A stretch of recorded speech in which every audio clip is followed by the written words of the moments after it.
because I'm a Hindu. Priya Chaudhary sir ఒక విషయం clear గా చెప్పి నేను కన్క్లూడ్ చేస్తా. శ్రీధర్ సార్ ఒక మాట అన్నారు, గిరిధర్ సార్ ఒక మాట అన్నారు ఏంటంటే, ఆ మత గ్రంథాలు ఏవైతే ఉన్నాయో వాటి నుంచి వాళ్ళు ఉద్బోధ చేసినటువంటి విషయాల నుంచి ఉగ్రవాదం అనేది పుడుతుందని. దీనికి నేను 200% ఓటేస్తా. ఎలా అంటే, మీకు గుర్తుందో లేదో 26/11 గుర్తుందా అండి, బాంబే అటాక్. కసాబ్ అనేటటువంటి వాడు ఎవరు మర్చిపోయినటువంటి వ్యక్తి. నేను ఒక సందర్భంలో నా ఇన్వెస్టిగేషన్ దీంట్లో ఒక 4-5 years తర్వాత ఆ ఇష్యూ జరిగిన తర్వాత ఆ ఇన్వెస్టిగేషన్ ఆఫీసర్ని కలవడం అనేది జరిగింది.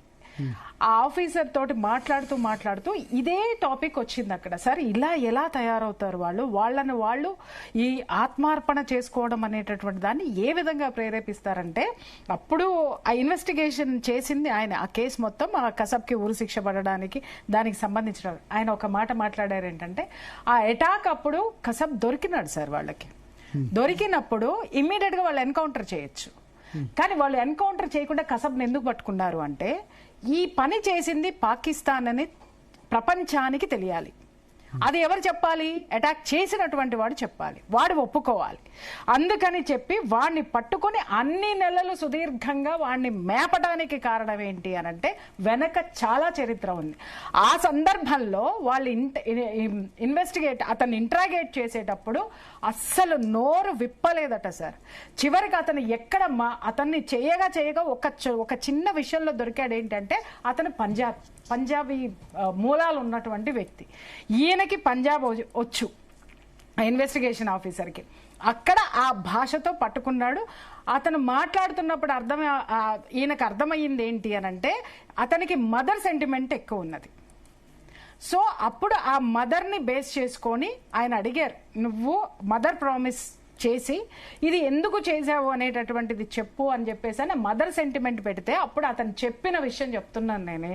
కసబ్ ఏం చెప్పాడు అంటే, ఎవరైతే ఈ గురువులు ఈ మత గ్రంథాల గురించి బోధిస్తున్నటువంటి వాళ్ళు చెప్పిన విషయం ఏంటంటే, మీరు చేసేటటువంటి అందులో భాగం జిహాద్ అని చెప్పారు కదా, ఈ జిహాద్ ఏదైతే ఉందో మీరు చేస్తే, ఒకవేళ మీరు దీంట్లో చనిపోతే మీ యొక్క ముఖము, మీ యొక్క విపరీతమైనటువంటి శరీరము విపరీతమైన తేజస్సుతో కూడుకొని ఉంటుంది.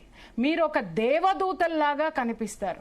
అలా మీలో నుంచి ఒక దాన్ని ఏమంటారు, వెలుగు వచ్చి అది అలా తీసుకొని వెళ్తాడు. అక్కడ మీకు ఆయన చెప్పినట్టు 72 మంది కన్యల్ని ఇస్తాడు, స్వర్గం ఉంటుంది, అక్కడ ఖా సక్తే, పీ సక్తే, ఎంజాయ్ కర్ సక్తే, యాష్ కర్ సక్తే అనగానే ఈయనకి ఇంకా విషయాలు, అరే వీడిని ఎలా తీసుకురావాలి బయటికి అనేటటువంటి విషయం ఏదంటే సార్, ఇంకా ఏం చెప్పారంటే, ఇక్కడ ఇండియాలో ముస్లిమ్స్ని ఎవరిని కూడా ప్రార్థనలు చేసుకోనివ్వరు, మమ్మల్ని చాలా తక్కువ జాతి కింద చూస్తున్నారు, మాకే విధమైనటువంటి గౌరవ మర్యాదలు లేదని అనర్గళంగా వాడు చెప్పాడు. ఓకే, ఈ రెండిటికి అతను చూపించాలి, అతనికి ఇది కాదు, ఇది అసత్యం అని చూపించాలి అని చెప్పి ఇమ్మీడియట్ గా ఆయన ఏం చేశారంటే, పగడ్బందీగా బయట ఎవరికి తెలియకుండా ఎస్కార్ట్ తోటి నైట్ టైము తీసుకొని వెళ్ళి చూపిస్తే, అతను ఇన్వెస్టిగేషన్ చేస్తున్నటువంటి ఆ ప్లేస్ ఏదైతే ఉందో దానికి కొద్ది దూరంలోనే మసీద్ చూపించాడు.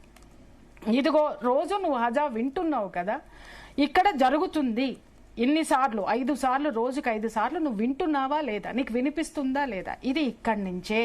మరి 5 సార్లు ఇక్కడ ఎలా చేస్తున్నారు, ఇదిగో ఒకవేళ ఇది పాడుపడిపోతే ఇది ఇలా ఉండదు కదా చూడు అని అది చూపించారు.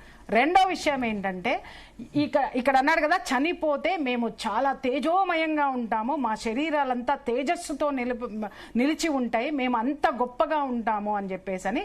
అప్పుడు ఇతనితో పాటు చనిపోయినటువంటి వాళ్ళని తీసుకొని వెళ్ళి మార్జరీలో చూపించాడు సార్, శవాలను చూపించాడు ఆయన. శవాలని చూపిస్తే ఒకడికి కంట్లో నుంచి బుల్లెట్ దూసుకుపోయి, ఒకడికి ఇక్కడి నుంచి దూసుకుపోయి, మొత్తం ముఖమంతా మాంసం ముద్దయిపోయి, ఎట్లనో వచ్చేసి బ్లడ్ షెడ్ అయిపోయి, ఎలా భయంకరంగా ఉన్నాయి ఆ శవాలు. చూసిన తర్వాత ఒక్కసారి వాడు అది చూసిన తర్వాత అసలు షాక్ అయిపోయినాడంట. ఇది ఏంటి, మాకు అలా చెప్పారే, ఇక్కడ ఇలా లేదు, ఇక్కడ ఇది లేదు, ఇంత అసహ్యంగా ఉందేంటి ఈ శవాలు. వీళ్ళు మీరే కదా, నీతో వచ్చిన స్నేహితులే కదా వీళ్ళ పేర్లేంటి చెప్పు, నీకు గుర్తున్నది కదా, వీళ్ళు ఇదిగో చనిపోయిన తర్వాత తేజస్సు తేజోమయం అన్నావు కదా, ఇదిగో వీళ్ళే ఉందా అని ప్రశ్నించాడంట ఆయన. ఒక్కసారి వాడు ఏడ్చాడంట సార్, అతి భయంకరంగా ఏడ్చాడంట. ఏడ్చి ఎస్ నాకు ఏదైతే బోధన చేశారో అది అసత్యము అని చెప్పి అప్పుడు మొత్తం చెప్పాడంట. జరుగుతున్నది అక్కడ. వాళ్ళు చెప్పేది ఎక్కడా కూడా ఆ పుస్తకాల్లో ఉన్నటువంటి దాన్ని ఏ విధంగా నూరిపోస్తున్నారు, అవే మూల కారణం ఉగ్రవాదానికి.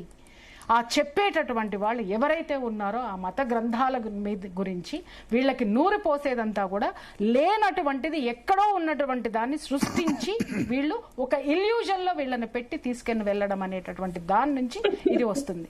ఇప్పుడు మీరు అన్నట్టు మనం తెలుసుకోవాలి అసలు మనం ఎక్కడున్నాం, మన గ్రంథాలు ఏం చెప్పినాయి, కృష్ణుడు ఏం చెప్పాడు. ఇంకా సార్ చెప్పినట్టుగా రావణాసురుడు ఉన్నాడండి, హిందువే కదా.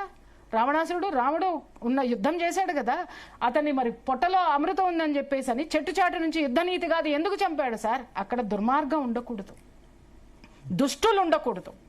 ఇది మన పురాణాలు చెప్పింది, ఇది మన హిందువు నేర్చుకోవాలి. తర్వాత పురాణాలు చెప్పేటటువంటి వాళ్ళు కూడా వీటిని చెప్పి హిందువుని జాగృతం చేయాలి. ఇదే విషయాన్ని నేను ఇంతకు ముందు కూడా కొద్దిగా స్ట్రాంగ్ గా చెప్పాను.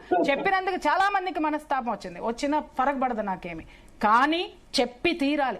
ఒక్కొక్కళ్ళ దగ్గర ఎన్ని వేల మంది శిష్యులు ఉన్నారు, ఏం తయారు చేస్తున్నారు, పొద్దున్న వెళ్ళి విభూతులు పెట్టుకొని బొట్లు పెట్టుకొని మునిగి స్నానాలు చేసి ఇవి ఉన్నాయి.